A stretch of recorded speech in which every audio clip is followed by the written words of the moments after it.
My biggest influences are my parents. First and foremost, I've spent the most time with them growing up, and they are both incredibly fascinating and dynamic characters, both whom have left an incredible mark on me, and both whose relationships I cherish deeply. I certainly feel connected to my sisters. I'm really blessed that I have two of them in my life, one in particular, Karen, who also teaches yoga, so we're on the same path together in many ways, and we share space and teach together, and she's been an incredible teacher for me. And my teacher, Swami Parthasarathy, who I met in 2004, who has introduced a philosophy to me and a relationship to me that I have never, ever experienced before, almost like a rebirth and a certain kind of love that I have not experienced in any other way, shape, or form. My children, Layla and Ella, I mean, what a game changer they are. They're teachers to me every day, and I'm blessed because I have so many influences. And finally, I'm in a relationship right now with a woman, Rena Jakubowicz, who is also a yoga teacher, who has single-handedly lifted me up in ways because of her presence and her wisdom that I never thought I'd be able to experience in an intimate relationship. And to all of them, they're with me every day, and literally I'm a product of all their beautiful and wonderful influences, and the culmination of all of those creates me, Eric Paskel. The biggest couple of mistakes that I see made in yoga are, one, attachment. People get attached to a particular style, a particular teacher, a particular way of doing something, and then instead of eradicating attachment and addiction, it actually facilitates that. And the second issue is being right. People get the I'm right bug, and what they do is begin to believe in a certain form of philosophy, a certain bit of information, without being an expert, without thoroughly examining it, without spending years of studying it and extracting other truths. And so they begin to project a rigidity in believing the way they do things is the only and the right way. I have so many hilarious memories in yoga class, and I'm not even sure most of them can be repeated since they are utterly outrageous. The thing that comes to mind right now was I was teaching a wall class when I first started teaching, and as I was teaching this wall class, I started to hear someone say something like, "I will get you, Eric Paskel. I will get you, Eric." And I was like, man, am I hearing something? Because everybody was facing the wall. But as the class kept going, this woman turned to me and started pointing at me and said, "I'm going to beat you up, Eric Paskel. I'm going to get you." And I was like, what do I do? What do I do? So I keep, teaching like it's no big deal. Inhale, arms up, and everybody loves each other. And all of a sudden, I'm walking around, and I turn, and this lady is behind me and just as I turn, her right hand is coming across me, and I duck and move out of the way, and she misses, and she starts chasing me. Now, everyone's back is turned doing this thing on the wall while a woman is chasing me around class trying to kill me. And I don't know how I did this, but all of a sudden I got really big, and I was like, everyone is going to dig deep and stay on the wall. You're going to stay on the wall. And I started walking her down like she was Frankenstein or a zombie or something. And I got her all the way back to the wall. I opened the door. I had the front desk call the cops on her. We finished the class with the cops waiting outside the door. And when class ended, she was picked up by the police. Just a day in the life teaching an Eric Paskel yoga class. A home practice and a studio practice are really two different beasts. There's a lot of common ground, but essentially when you're at home, first and foremost, you're not feeding off of the other vibrations that are right next to you, which, at times could be very distracting, but for those of us that like to be in class, they're very helpful because they help us hold the space. There's also a level of surrender that's a lot easier because we can't control the environment. So the temperature, the way that is, the level of the volume of the teacher and the music, the way the mats are positioned, the lighting in the room, none of this is things we control, so we have to just kind of surrender. At home, our mind can project the need for so many changes, so it can be very distracting. At the same time, if you shut all that stuff down, what you can get at home that you can't get in a class is a real sense of self-sufficiency.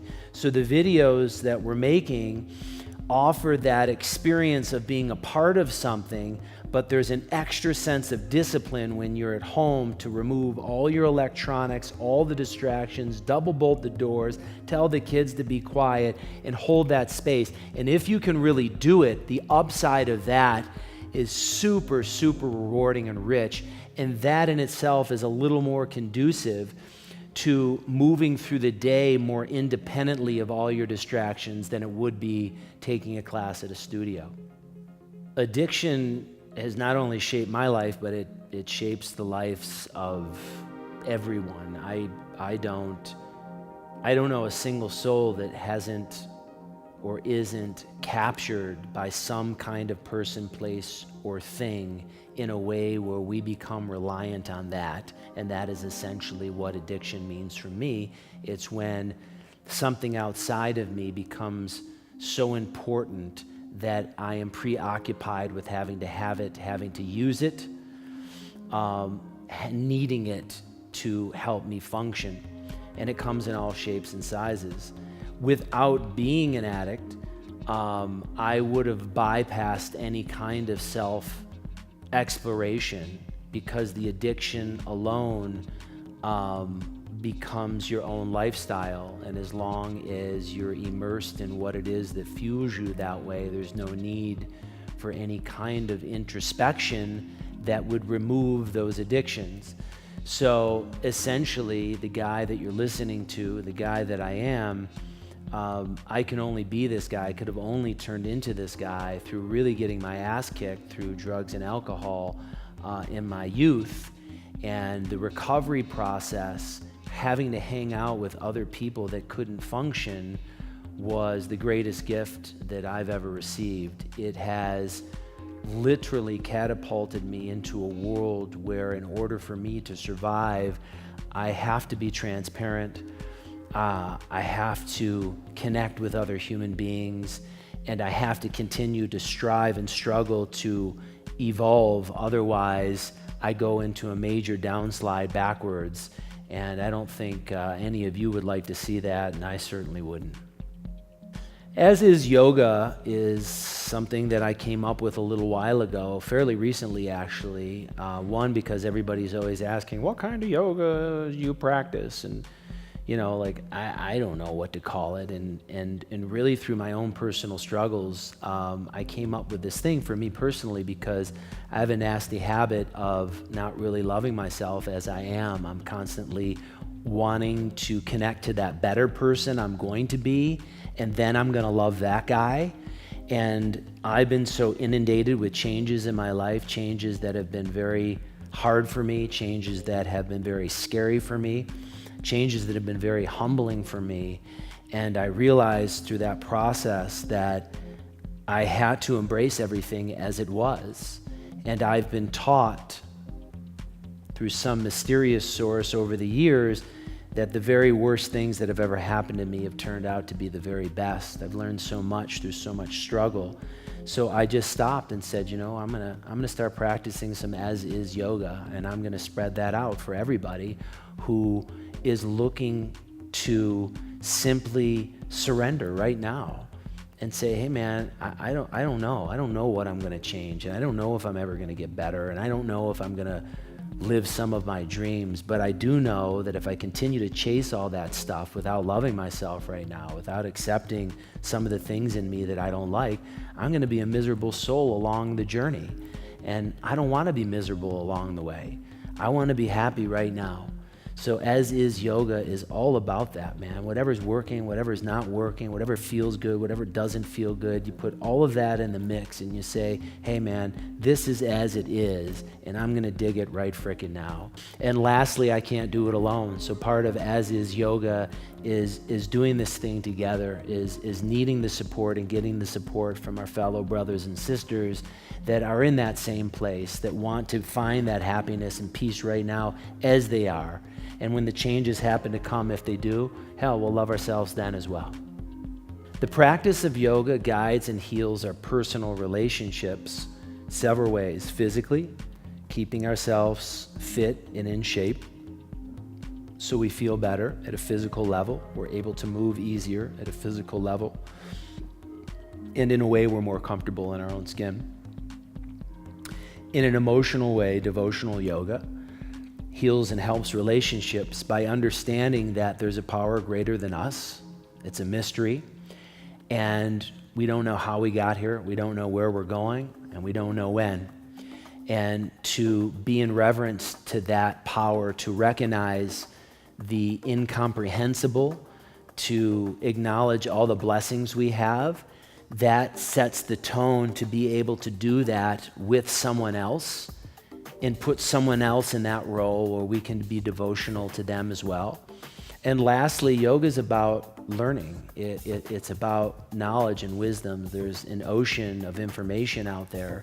And when you're studying those higher principles in life, about those higher values, your head's in a higher place so you don't get sucked into the minutia of what happens sometimes when we're living with another person. I mean, when you pick a partner, we take two imperfect people and we put them together. Inherently, there's going to be issues. And if you have a practice that helps elevate you out of those kind of mundane issues and arguments, it solidifies a relationship that's built really on our own self-sufficiency and then the sharing of our own self-love with each other. And it makes for a whole lot of peace and a whole lot of space, and then a great place to share all that stuff in. I don't know how people can hold on to any kind of relationships without having those kind of practices within them. I had the pleasure of teaching inmates in San Quentin this year, and it was an incredible learning experience. The biggest takeaway I had is it's 1 billion times harder to teach people in suburbia than it is in San Quentin. And that's no shit. Those prisoners were grateful, they were open, they were willing, they were giving, they cleaned the room, they put it back together. They hung on every word. Every second was of deep value to them because they didn't take a single thing for granted. In suburbia, if you don't like a class, if it's too hot or too cold, you move on and get a Groupon and go to some other place. If your teacher isn't someone you like, you leave the class and you wait for the next class. It's constantly about wanting to be impressed and needing to be entertained. I'll tell you, prison yoga, I would teach it every day, be the happiest place I could ever teach. These guys were so grateful.